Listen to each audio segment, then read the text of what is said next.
Hello everyone, welcome back to the channel. In this video, we'll look at how to recover an Exchange database. Exchange databases are the backbone of communication in any organization.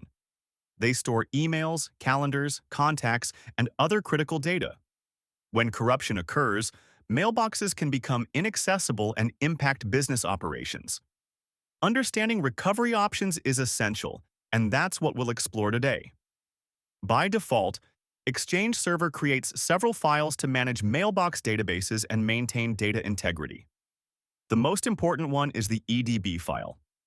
This is the main Exchange database file that stores all mailbox content, such as emails, contacts, and calendar items.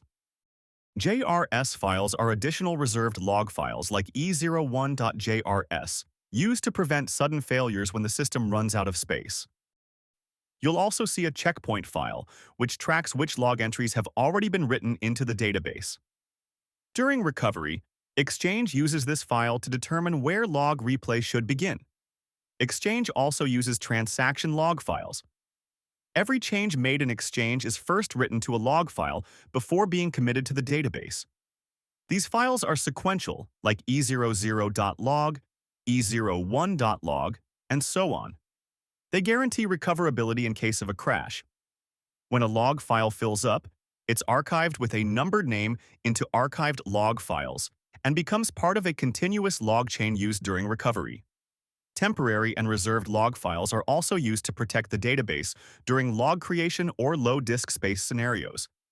Now let's talk about EseUtil. EseUtil is a command line utility included with Exchange Server. Administrators use it to check database health, replay logs, and attempt recovery when a database fails to mount. It's usually the first tool used during Exchange database issues. EseUtil provides several switches. Some are used for defragmentation or recovery, but the most common ones for diagnostics are used to check the database header and log status. By checking the database header, we can determine whether the database is in a clean shutdown or dirty shutdown state. A clean shutdown means all transaction logs have been committed and the database is consistent. In this state, the database can be mounted without any issues. A dirty shutdown means some logs haven't been committed yet, and recovery is required before the database can be mounted. EseUtil offers two recovery approaches: soft recovery and hard recovery. Soft recovery replays transaction logs back into the database and is usually performed first. If it succeeds, the database returns to a clean shutdown state. If soft recovery fails, hard recovery is the last option. Hard recovery removes damaged pages from the database, but it comes with a major risk. Data loss is unavoidable. Because of this, Microsoft strongly discourages using hard recovery in production environments unless absolutely necessary. You can also run the new mailbox repair request CMDLET after recovery to fix mailbox-level issues. This is where Stellar Repair for Exchange provides a safer alternative. Instead of relying on risky recovery methods, Stellar Repair for Exchange opens the corrupt EDB file directly and performs a deep scan to recover mailbox data. You can preview mailbox items, apply filters, and restore data without downtime.